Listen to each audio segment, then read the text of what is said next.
Ancient Egypt has long been described as one of the greatest civilizations of all time. The Sphinx, pyramids of Giza, and countless more treasures still to be unearthed. The River Nile has a history as long as its body, but we'll get into that later.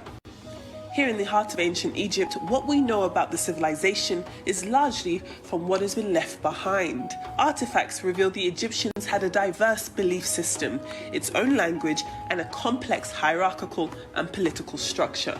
But there are some questions with divided answers, namely that of the ethnicity of the ancient Egyptians.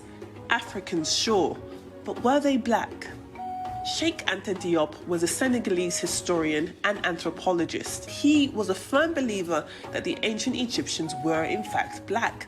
According to his research, the skulls of ancient Egyptians had physical features resembling the peoples of the Upper Nile region, East Africans, and Nubians, all visibly black populations.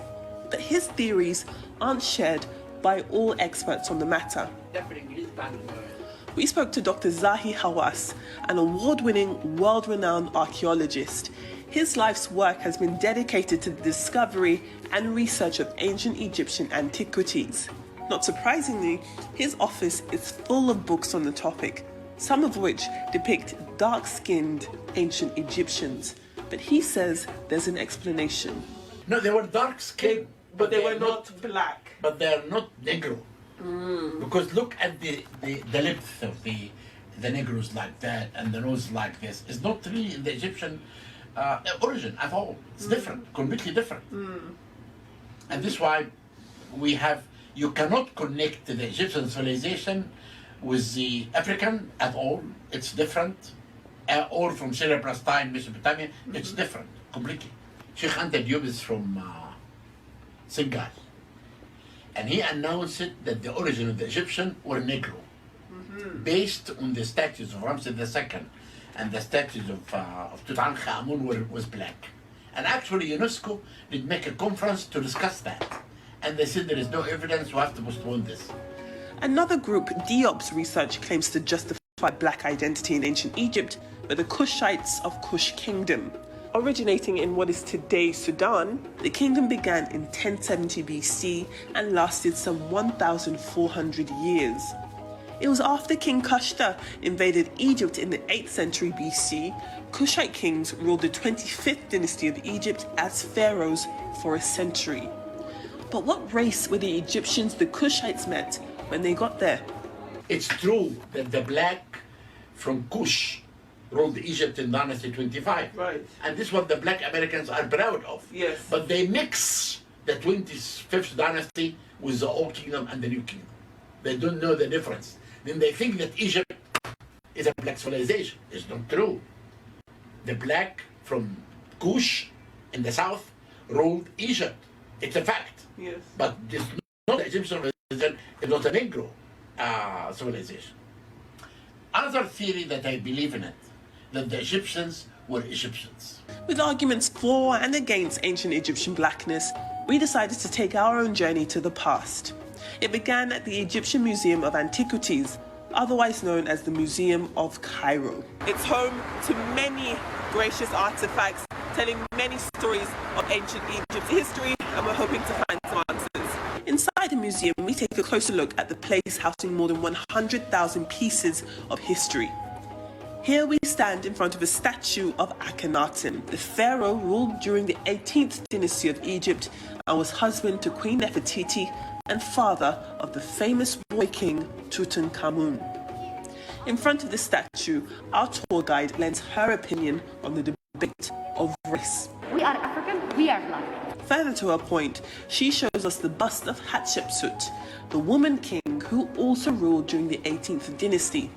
She's one of only 2 women believed to have been pharaohs in ancient Egypt. Well, just behind me we have the statue of Queen Hatshepsut, and automatically you can see the strength of her features, her nose, her mouth, but obviously the dark color of her beautiful skin. Queen Hatshepsut was the daughter of Tutmosis I, the wife of Tutmosis II, and the stepmother of Tutmosis III. Just outside Cairo, we reach the pyramids of Giza. one of the 7 wonders of the world and part of one of the 7 UNESCO World Heritage Sites here in Egypt.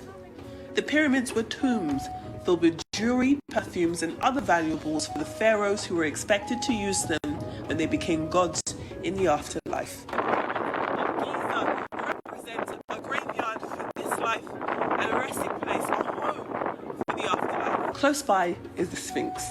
The statue depicts a mythical creature with a human head and the body of a lion, which stretches 240 feet long and reaches 66 feet high. The marvel reignites our questions about race. The noses on the statues of many ancient Egyptian pharaohs, as well as the Sphinx, have been destroyed. Claims lay blame for that destruction at the feet of European colonists who felt the noses represented black faces. But other experts say the defaced statues were a result of iconoclastic attacks intended to deactivate the life believed to be within them, motivated by politics and spirituality, not racism.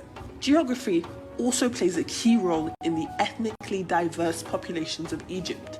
The second theory that many people thought that the origin of the Egyptian was from Africa and the East Asia, area of Syria, Palestine, and Mesopotamia. Then, based on what? They said that the Arabic language now, the grammar is the same like the hieroglyphic. And also the people from the eastern Syria, Palestine, their faces light, like the people in the Delta. The people in Upper Egypt, they are dark, African. And the African languages also has origin of the hieroglyphic grammar, the same. The Nile Delta, where the river empties into the Mediterranean Sea, saw the coming of Europeans like Alexander the Great of Greece in 332 BC, who laid claim to Egypt's 3rd largest city, naming it after himself, Alexandria. To the east are the populations in what is now Syria and Palestine and reach as far as Turkey, and then there's the undeniable presence of sub-Saharan Africa and the black populations therein. So Egypt, therefore, is a melting pot of history, culture, language, and race, united by one collective identity: African.